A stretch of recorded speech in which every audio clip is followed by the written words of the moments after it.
Hola, te doy la bienvenida a este nuevo episodio de Una sesión con personajes. Yo soy Beatriz Esteban, soy psicóloga general sanitaria y escritora, y hoy voy a traerme a consulta a Charlie Spring, de Heartstopper. Una sesión con personajes, la sección de Beatriz Esteban en literatura juvenil para escritores, en la que analizamos la psicología de diferentes personajes de ficción.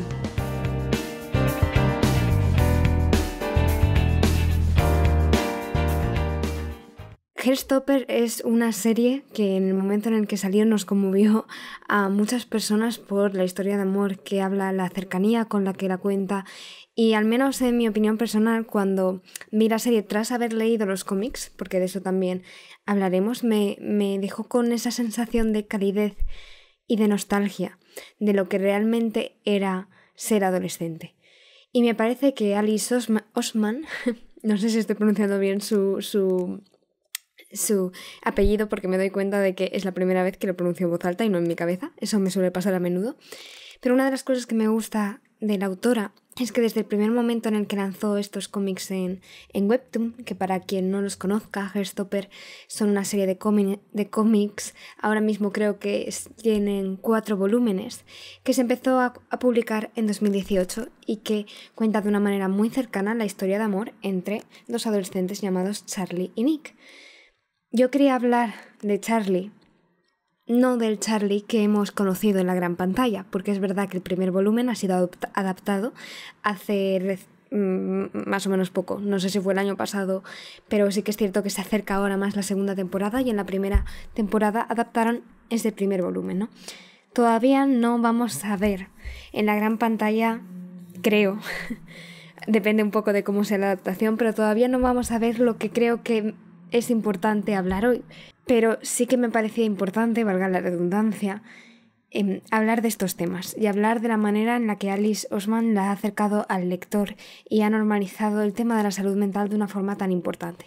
Entonces, antes de empezar, quiero advertir de que en este episodio es probable que hablemos de autolesiones, del trastorno obsesivo-compulsivo, de la depresión y de trastornos alimentarios, y que también es verdad que seguramente hable de las tramas y los finales del volumen 3 y 4 de Heartstopper.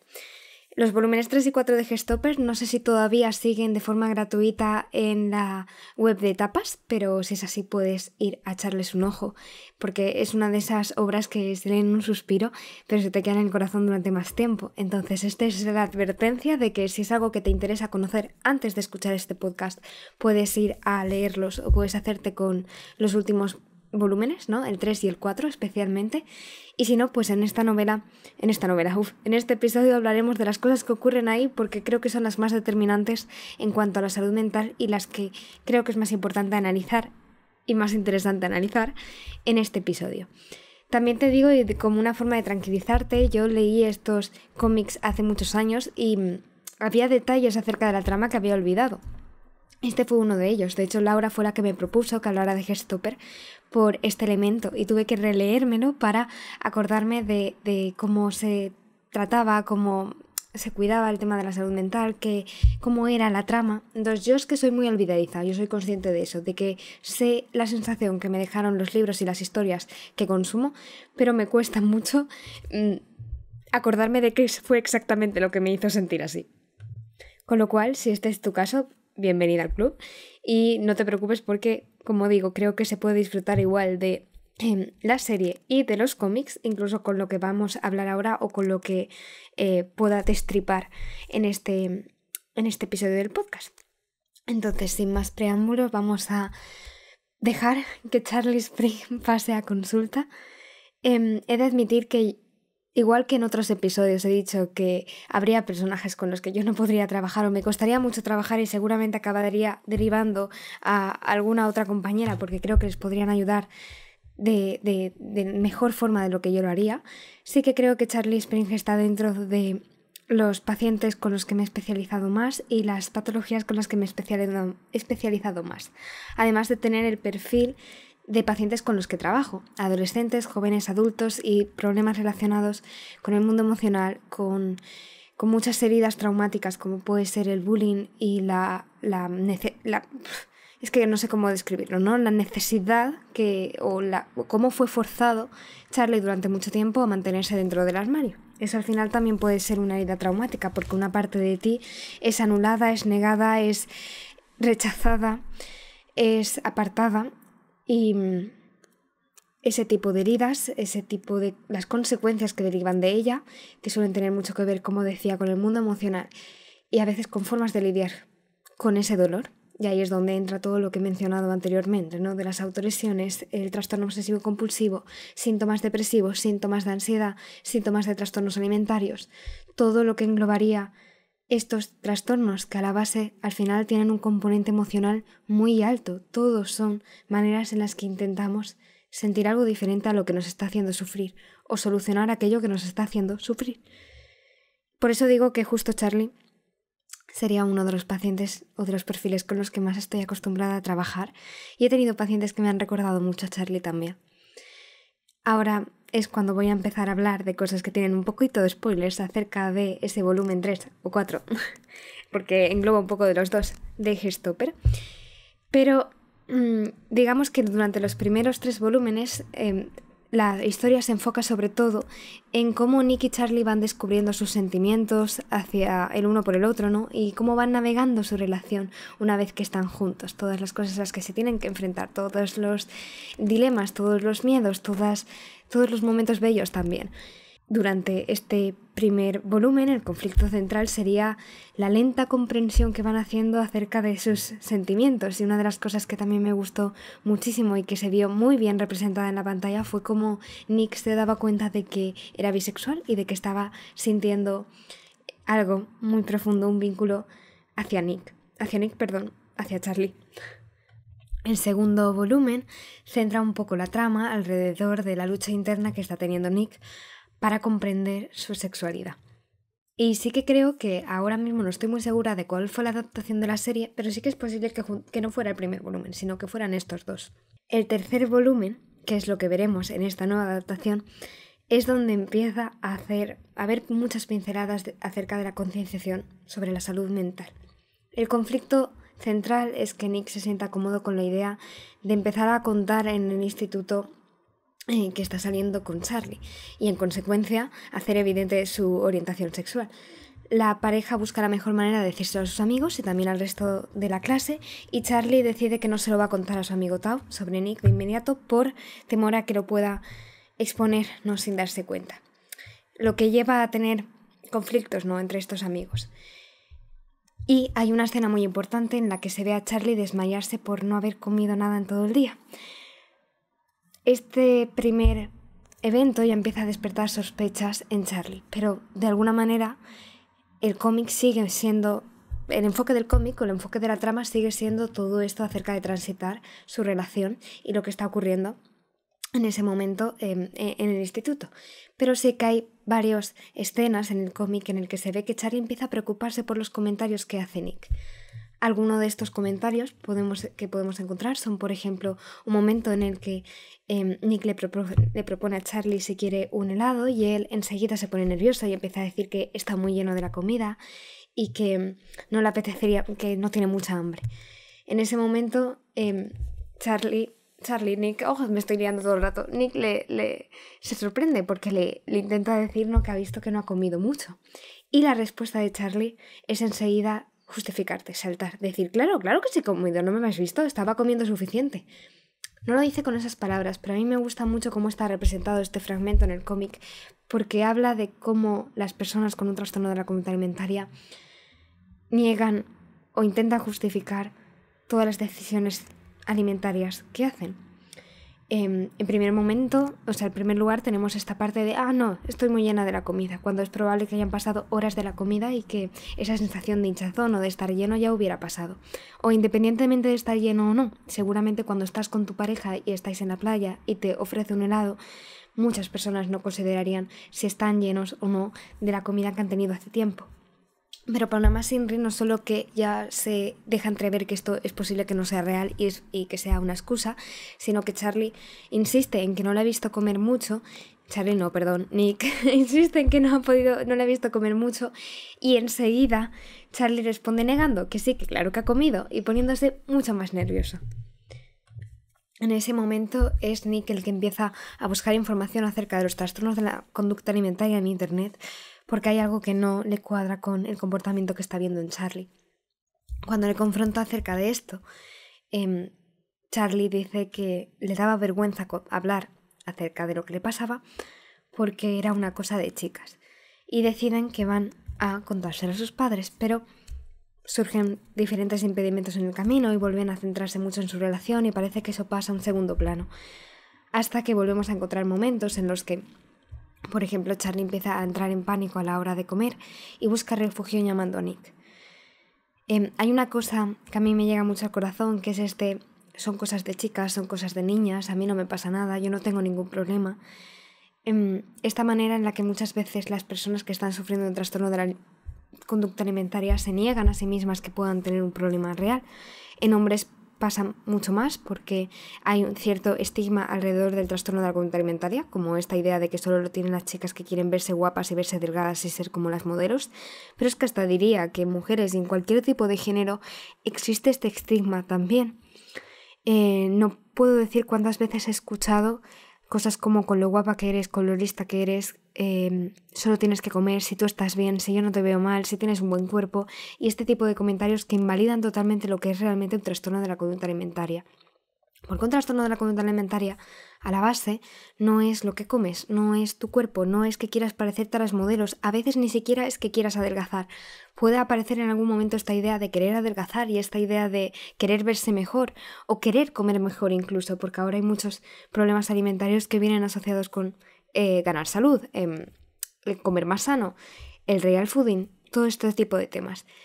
Y aunque en un principio puedan comenzar así, al final un trastorno alimentario no es que quiero verme como las modelos, no es que quiero verme guapa, no es que quiero verme delgada, ni siquiera. Al final es no quiero sentir el miedo que siento cuando tengo que comer. No quiero sentir el agobio y la angustia y el rechazo que siento hacia mí misma, hacia mi cuerpo, el propio asco que de pronto me genera cuando voy a comer. Tengo miedo de las consecuencias que pueda tener ahora volver a comer, porque de pronto se ha vuelto algo que me genera ansiedad, que me genera miedo.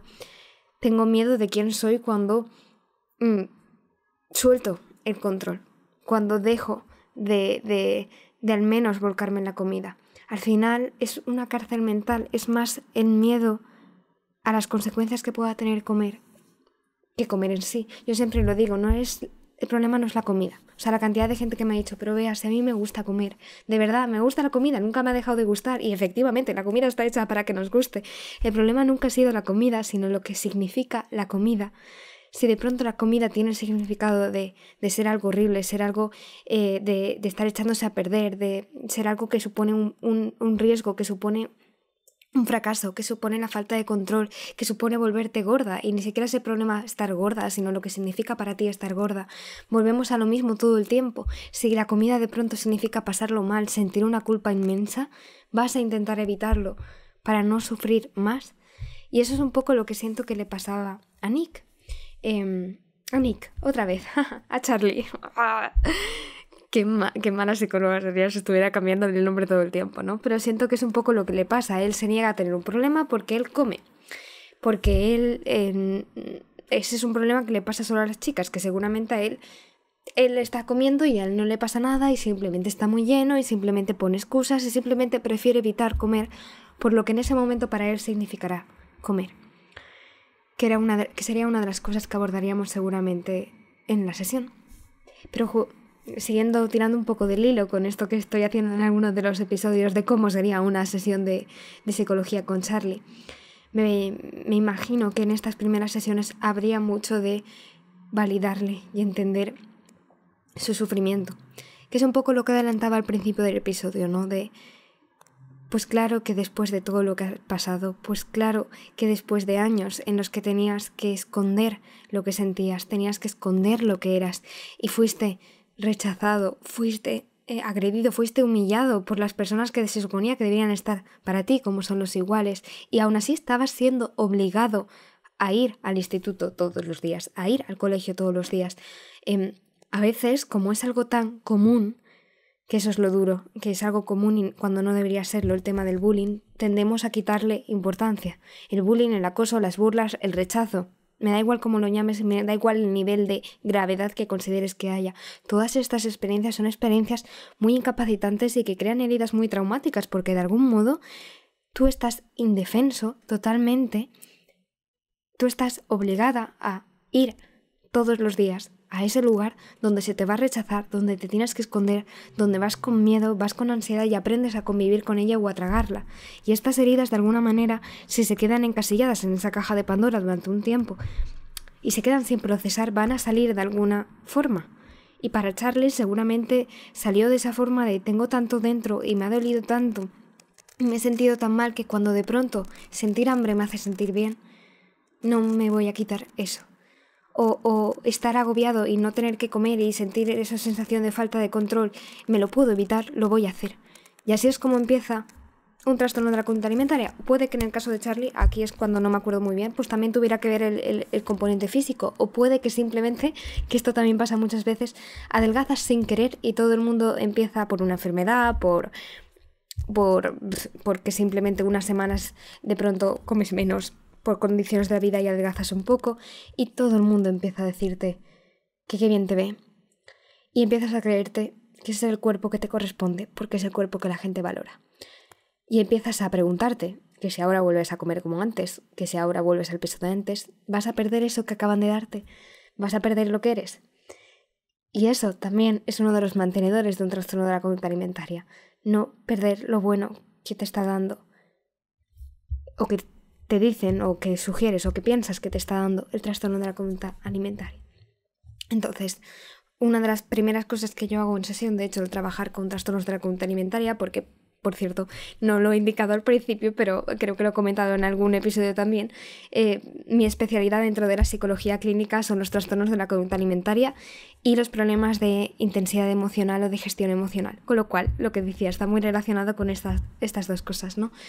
Entonces una de las primeras cosas que hago en esas primeras sesiones es eso, es que comprendan que durante mucho tiempo el TCA les protegió, les ayudó, les sirvió, que por eso no es tan fácil como comer y ya está, no es tan fácil como dejar de pensar así y ya está, que sí, que claro que les está haciendo sufrir, pero en ese momento era la única manera que tenían de sobrevivir. Y lo mismo le pasa a Charlie cuando empieza a tener problemas de autolesión, ¿no? Muchas veces cuando una persona llega a hacerse daño a sí misma es porque de alguna manera es la única forma que tiene de gestionar un dolor que es tan intenso, que es tan fuerte, que necesita sustituirlo por otro tipo de sentimiento, otro tipo de emoción, además de que hay que tener en cuenta de que hacerse daño es ansiolítico de alguna manera. Cuando nos hacemos una herida, el cuerpo segrega cierta sustancia para intentar como anestesiarnos, para intentar que nos sintamos mejor. Entonces, es de alguna manera adictivo, muy entre comillas, el tema de la autolesión. Lo que sientes después de dañarte, aunque puede haber muchas emociones ahí, pero es verdad que las personas que se hacen daño no lo hacen porque quieran hacerse daño, lo hacen porque quieren dejar de sufrir y de alguna manera les anestesia, de alguna manera eso es un recurso que les ayuda a pensar en otra cosa, sentir otra cosa, sufrir un dolor diferente. Con lo cual hay que darles las herramientas para que ese dolor que no pueden soportar empiece a ser más tolerable y empiecen a poder llevarlo de otra manera y empiecen a poder gestionarlo de otra manera que no sea haciéndose daño o teniendo que sustituirlo por otra cosa. Le pasa algo similar a Charlie. Charlie acaba siendo diagnosticado con anorexia nerviosa y con trastorno de obsesivo compulsivo. Normalmente hay bastante comorbilidad entre este tipo de trastornos porque los dos tienen a la base una necesidad de control. Una necesidad de control que se explica cuando Charlie ha vivido una adolescencia y una infancia en la que estaba totalmente indefenso ante las burlas, indefenso ante el rechazo, indefenso ante la humillación, con lo cual lo único que le faltó tanto esta autonomía que lo único que se la podía dar es la calma y la tranquilidad de esto lo puedo gestionar. El cerebro siempre va a buscar algo que poder controlar, algo que poder gestionar, y si en tu vida no hay nada en lo que sientas que tienes control y de pronto la sociedad te dice tu cuerpo puedes controlarlo, la comida puedes controlarla, los síntomas relacionados con los trastornos obsesivos compulsivos tienen que ver con eso. Eso sí que puedes controlarlo. Va a buscar rellenar eso que te ha faltado de maneras que no son efectivas a largo plazo ni que son buenas para uno mismo. Y eso es un poco lo que le pasa a Charlie, que de alguna manera esa necesidad de control nace de haberse sentido con tanto miedo y tanta indefensión que ha necesitado algo que le hiciera sentir seguro y a salvo. Aunque fuera durante un tiempo, aunque fuera durante el tiempo que me aguantara el hambre, durante el tiempo que pudiera hacer la compulsión, durante el tiempo que me pudiera estar haciendo esa herida. Y eso es lo que le pasa a muchísimas personas, con lo cual con Charlie el trabajo sería similar, el de tu dolor está ahí y es necesario sanarlo y esas ausencias de lo que necesitaste están ahí. Vamos a ver si podemos darte lo que necesitas de otra manera que no te hagas daño. Y luego hay una cosa que ocurre en los volúmenes, ¿no? en los cómics, que me parece muy bonita, que es que cuando empieza a recibir tratamiento Charlie acerca de su anorexia y ingresa, ¿no? También y acerca de su salud mental en general, una de las cosas que habla por teléfono con Nick es que le han dado un diagnóstico y que le ha ayudado el ponerle nombre a lo que estaba sintiendo. Y aquí entraríamos en un pequeño, entre comillas, debate. No lo llamaría exactamente debate, ¿no? Pero con el tema de las etiquetas diagnósticas pasa algo, y es que los psicólogos siguen normalmente 2 manuales para realizar para realizar diagnósticos. Por una parte tenemos el Manual Estadístico y Diagnóstico de Enfermedades Mentales, el DSM, y luego estaría la CIE, que es un manual de enfermedades en general y que tiene también las equivalentes a las enfermedades mentales. El problema que hay muchas veces con este tipo de diagnósticos es que siguen criterios que están siendo actualizados continuamente. Por ejemplo, con el tema de los trastornos de la conducta alimentaria, el trastorno de la conducta alimentaria más común es el trastorno de la conducta alimentaria no especificado. ¿Cuál es el no especificado? Me diréis, pues es aquel que cumple todos los síntomas de la anorexia menos estar en bajo peso, lo cual tiene sentido, porque para estar en bajo peso en anorexia tienes que haber tenido anorexia durante mucho tiempo. Pero entonces no es anorexia hasta que bajas de peso, ¿no? Antes no es un problema, antes es un trastorno de la conducta alimentaria no especificado. O, por ejemplo, en no especificado está la gente que tiene todos los síntomas de la bulimia, pero no en la frecuencia exacta que te ponen en el criterio diagnóstico del DSM-5. Es decir, si en el DSM-5 te pone que tienes que tener al menos, no me lo sé ahora de memoria, ¿no? Pero 2 episodios de atracones a la semana y tú tienes solo 1, pues todavía no es bulimia. Esfuérzate un poco más y entonces llegarás al diagnóstico. Eso es lo que me parece tan peligroso de las etiquetas diagnósticas, que como no se han ajustado, no han entendido el núcleo de las enfermedades mentales, no ven que al final la migración diagnóstica en trastornos de la conducta alimentaria es muy común, pero porque a la base está lo mismo, una preocupación excesiva por la comida y por tu cuerpo, que ocupa mucho espacio en tu cabeza. Entonces eso puede tomar diferentes formas, pero no es menos grave una persona que está realizando las mismas conductas en un peso que una que está realizando las mismas conductas en otro, o que una persona que no realiza esas conductas porque se está esforzando mucho y está luchando muchísimo, pero tiene unos pensamientos súper devastadores. No es menos o más grave. Obviamente, claramente hay unos criterios, y sobre todo cuando hablamos de hospitalización, a tener en cuenta, porque los trastornos de la conducta alimentaria son uno de los trastornos con mayor mortalidad y mayor riesgo a niveles físicos. O sea, yo siempre hablo desde la primera vez que se vomita hasta el primer ayuno, ya está teniendo consecuencias a nivel físicas que se pueden arrastrar y que es importante cubrir. Entonces entiendo ahí la parte de los criterios. Pero la parte de las etiquetas diagnósticas, lo que digo, ¿no? Que muchas veces no se ajustan y pueden ser peligrosas, porque una persona puede sentir que no tiene nada si no cumple los criterios para anorexia, por ejemplo. Tuve una paciente hace poco que me hablaba de que lleva arrastrando un trastorno alimentario desde 2014, pero cuando fue al médico le dijeron que simplemente tenía síntomas incipientes de anorexia, porque ella era muy consciente de estos síntomas, con lo cual solo eran incipientes. Y no se le dio tratamiento, y no se le dio ayuda, y no se la derivó a un psicólogo, y no se quedó con ese sufrimiento del que ella era consciente, ¿sabes? Como si eso fuera... En fin... Pero sin validarle qué estaba sufriendo, era como, solo es incipiente. Es como, mira, sí, está sangrando incipientemente, pero como todavía no se está desangrando, no vamos a llamar a la ambulancia. No sé si notáis que este tema me enrabia un poco. Y todo esto para decir que es tan importante entender que las etiquetas no lo son todo, como entender que muchas personas necesitan escuchar que lo que les pasa es de verdad un problema y es de verdad algo que les está haciendo sufrir y es de verdad algo que tiene nombre, que le pasa a mucha gente, lamentablemente, y que también tiene solución, porque esa es otra, ¿no? Esta paciente que os hablaba, que durante tantos años le han negado esa ayuda porque solo era incipiente, acabó la sesión preguntándome si veía, la primera sesión, digo, si veía que tenía algún problema. Y claro, a mí en ese momento me removió mucho, porque era como, estás sufriendo tanto y aún así hay una parte de ti que se piensa que una psicóloga te va a decir, vuélvete a casa, a ti no te pasa nada, lo tuyo son tonterías. Y esa parte de ti se lo cree porque la sociedad te lo dice, porque la gente te lo dice, porque un manual diagnóstico te lo dice, porque un médico que no está especializado y que no tiene ni idea de trastornos alimentarios te lo dice. Y a Charlie le pasó algo similar. Para él no era nada, era tonterías, eran cosas de chicos, de chicas, hasta que al menos llega alguien y se lo dice, y le dice, esto tiene nombre, tiene sentido y tiene solución.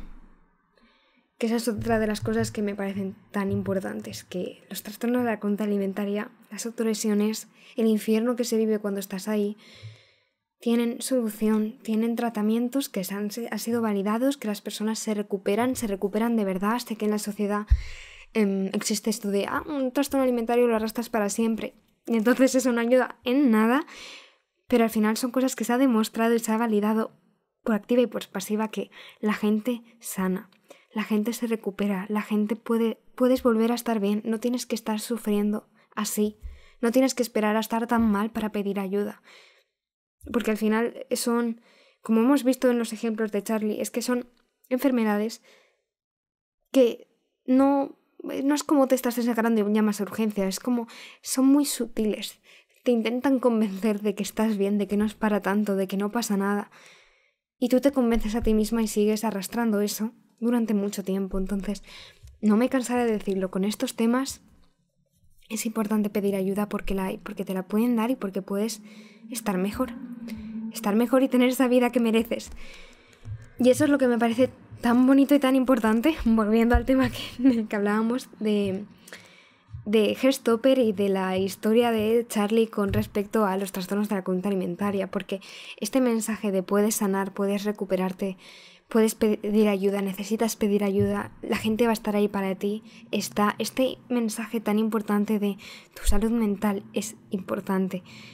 Y está normalizada porque me gusta mucho el trato que se le da, no lo romantizan, no lo dramatizan, ¿no?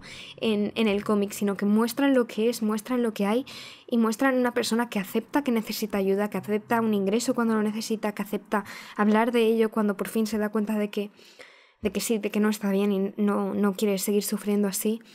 Y hay un mensaje también muy bonito que me gusta del tema de la salud mental en Heartstopper, que hay un momento al final de este último, del cuarto volumen creo que es, en el que Nick está muy frustrado porque no puede ayudar del todo únicamente él no puede ayudar a Charlie a estar bien.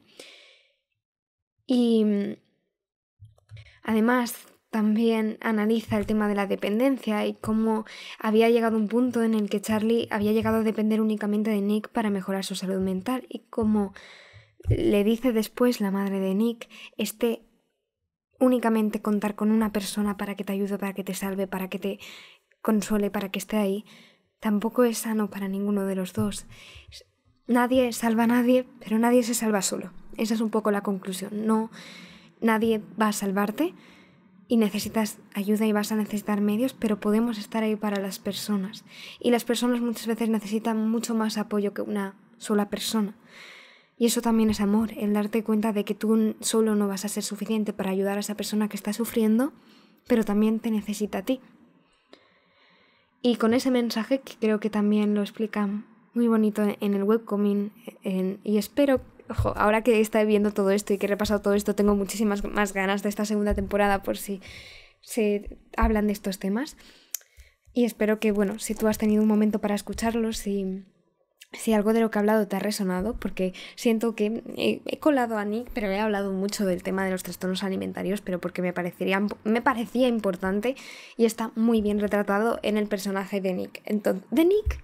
Estoy todo el episodio, perdón, de Charlie. Entonces, si algo de esto te ha resonado, que sepas, voy a volver a repetirme, que la ayuda está disponible para ti, o si crees que hay alguien que crees que pueda ser bueno que escuche este episodio, que le guste mucho Gestopper o que quizás no, pero entonces venga un poco como el huevo Kinder y ¡boom! Vamos a hablar de estos temas. Puedes pasarle este episodio, puedes hablarle de esto, puedes también comentarme a mí, me haría mucha ilusión saber qué te ha parecido, saber si estás de acuerdo conmigo, si hay algo en lo que te gustaría matizar.